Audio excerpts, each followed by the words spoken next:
In this episode, we're going to be talking about the difference between a slumlord and a landlord in a low-income neighborhood. We're also going to show you some really cool light rehab hacks, and we're going to show you how I use this.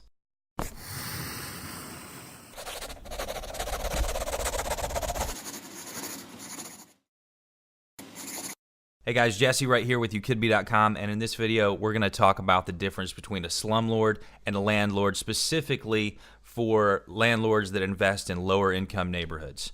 So all of my friends joke with me all the time. They call me a slumlord. The fact of the matter is, the reason that I'm able to rent my properties out for quite a bit more than the other properties in lower income neighborhoods is because I'm not a slumlord. It's because I'm competing with slumlords. And the main difference is a slumlord cares about one thing: collecting a check every month. They don't really care too much about protecting their investment. They don't care too much about protecting their tenants. They don't care about providing a clean place for their tenant to live. So typically when these houses get rented out, they haven't even been cleaned. They don't care about the functionality of the house. They don't care about the safety of the house. And those are three things that I focus on more than anything else. Now notice, I didn't say aesthetics. At the end of the day, if you're renting out a $650 a month house, then you're renting out a $650 a month house. You're not renting out a luxury home. I do want to make sure that my tenants are taken care of. Every time we rent out a house, after somebody moves out, we're going to go and fix everything that the tenant did not make us aware of.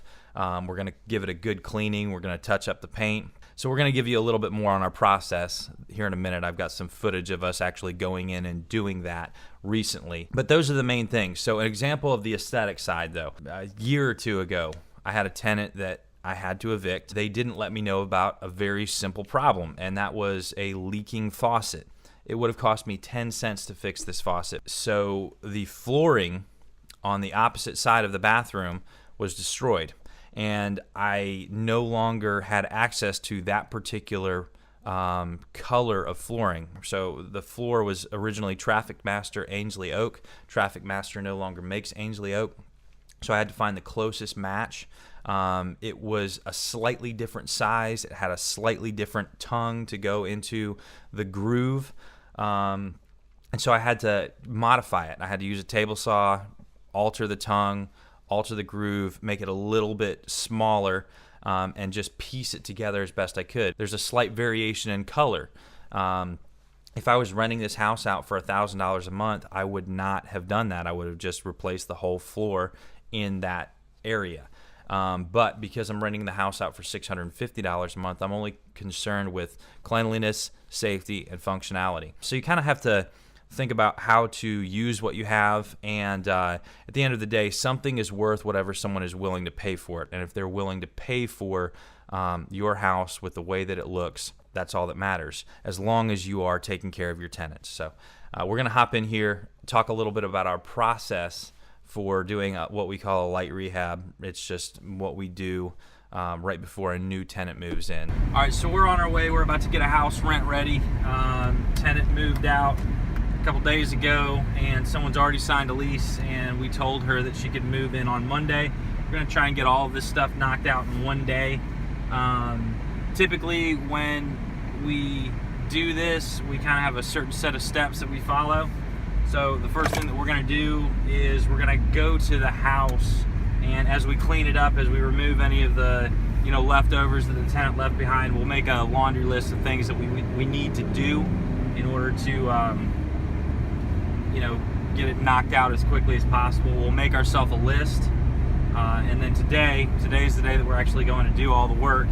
So what I do is I go through my list, and then I go through all of my tools, and I make sure I have every single thing that I'm going to need in order to get all of this stuff done, so that I don't have to be running back and forth to my house or running back and forth to the store. The other thing I'm going to do is I'm going to look at all of the leftover parts and supplies that I have, and get as much of that I'm going to need in order to get this house ready to go. So for instance, we might not even have to go to the store at all for this particular house. I had leftover plumbing supplies, I had leftover rubber washers and things like that. We always paint our house on the inside with the exact same color. So no matter which house we're going to, If we need to touch up paint, we can just grab from our current stash of paint, and that makes it really easy. We never have to worry about matching paint. We never have to worry about remembering which paint goes where. You're going to load up all of the tools that you need, all of the tools that you think you might need, and then you're going to start rehabbing. All right, so one of the things that's going to save you guys a lot of time is as soon as you get to the house, just go ahead and take all of your tools out of the van or the car, whatever it is, and put them in the main room that you're going to be working out of. I know it sounds like something small, but it's going to save you a ton of time. Just have everything out. In this case, we didn't have a lot of tools because this is just a little bit of light work for this particular house, but you might have a lot more tools in this if you are doing a major rehab. So save yourself some time, unload everything, put it in the main room, and get yourself a little bit organized so that you can efficiently work through your rehab. All right, guys, so before we go on, I just want to introduce you to my cameraman. This is Jace. He's 7 years old, and he's going to be helping me out today. All right, so we're starting our rehab. One of the things that we're going to be fixing today is this window. A lot of people get worried when they see stuff like this. They think that they're going to either have to, if they've never done a rehab before, never done any kind of repairs, they think, oh, we need to get a new door, or we need to bring somebody in and pay them $250 or something crazy like that to repair this glass. I'm going to show you how to do that really easily. Now, this particular house, we got 80 calls plus within 2 days. So typically my rule for how much of the house I'm going to fix up, make really, really nice, depends on how hard it is to rent the house out. In this case, it was very, very easy to get the house rented out. As we brought people through to show them the house, there were just certain things that they did not care about getting fixed. They would rather move in early as opposed to waiting longer and getting those things fixed. So when you see some of the things I'm about to show you, keep that in mind. At the end of the day, something is worth what someone is willing to pay for it. That being said, I believe in providing clean, functional, safe houses for all of my tenants. So there are some things that are non-negotiables. There are other things that you don't necessarily have to fix every single time. So this floor right here is one of those things that we're going to get another year of life out of, at least, because the tenant was not worried about getting that fixed. Things like this right here. See, we got a hole right here in the door. We're not going to replace this door. We're going to put a patch over top of it, and we're going to paint it. As you can see, we've already patched it once, and no complaints. So that's another example of easy fixes. As long as you take care of your tenants, as long as you make sure that when the AC goes out, you have someone there immediately within 24 hours at the very least, and get it taken care of, and you try to get it fixed that same day. As long as when there's plumbing issues or any kind of major issues with the house, you're ready, you have someone to respond immediately. That's what really matters. Clean, safe, functional all the time. And then things like the floor and the door, as long as you get them fixed and they look okay, that's fine. You don't need granite countertops in your house, especially if it will rent for the same price without it. So we're gonna go ahead and get started, and we'll see you in a minute. One last thing that we're gonna have to fix. As you can see, we got some issues with our trap. So I'm actually going to remove this piece and this piece, which someone has already tried to repair and did not really know how to do it. So I'm going to replace this piece with a rubber trap. This piece is going to be a plastic trap, and where the leak is, you can't really see it too well, but it's where these two pieces are going into a metal pipe back here. So I'm going to put a rubber coupling over top of that piece of metal, and let me see if I can get back here a little bit better so you can see it. And that should take care of it. I try to replace all of these with rubber as soon as I can, just because I don't like dealing with the constant plumbing problems. So all we're doing right here, can you see my face, Jace? Yep. Right. Okay, so all we're doing right here is we're taking out the screws. We're going to remove this piece right here. We got to remove this entire section right out here. It's just a couple of screws. It's not a big deal at all.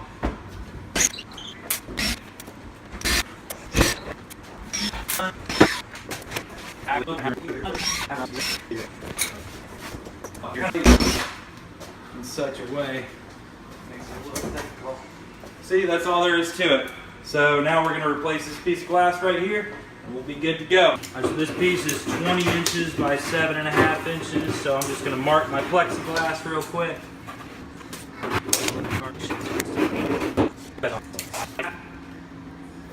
And sometimes it's a little more difficult. You just, as you can see, looks like it broke two different places. But that's how that works. That's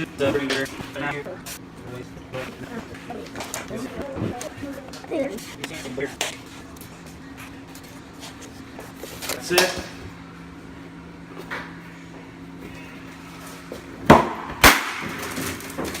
There we go. Got our plexiglass cut. And then we're just going to set this thing back in here.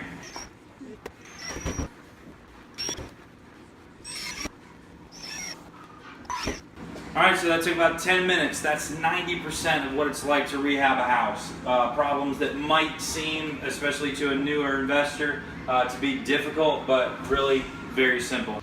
Nice and slow. Wait till you get it in there. You got it. Push real hard. Now, slow.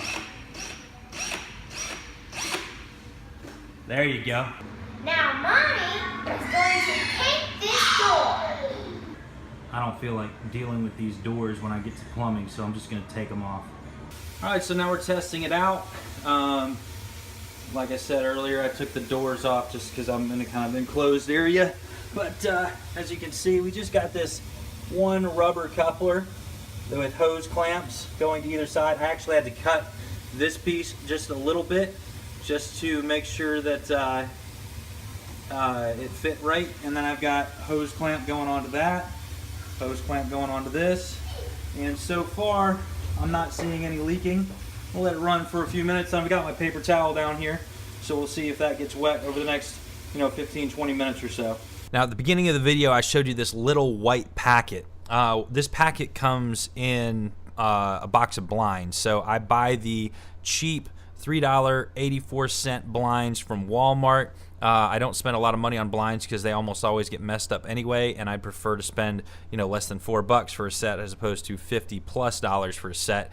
And because I'm just replacing blinds that already existed, I never have to use these little packets that come with the blinds for brackets and screws and so on and so forth. So this is like my little emergency pack.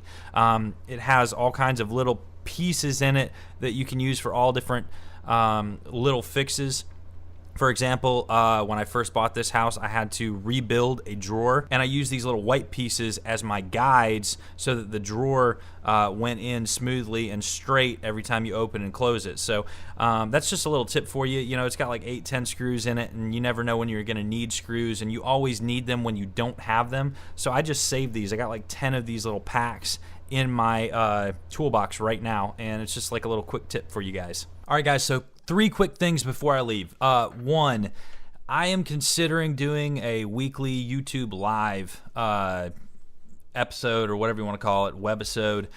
So if you guys are interested in watching me live, talking with me, chatting with me while I'm making these videos, then leave me a comment below. I haven't decided if I'm going to do it or not, and it for the most part depends on what you guys want. So if that's something you guys are interested in, please leave me a comment below. If I get enough, then I'll probably start doing that. Secondly, I've got lots of these little tips and tricks similar to the ones that I showed you in this video, and if you guys want more and you haven't subscribed, the only way you're going to get them is if you subscribe. So please subscribe, and as always, please like and share these videos in your favorite groups on Facebook. If this channel grows, then I can continue sharing all this information with you guys, and that's it. I will see you guys in the next video.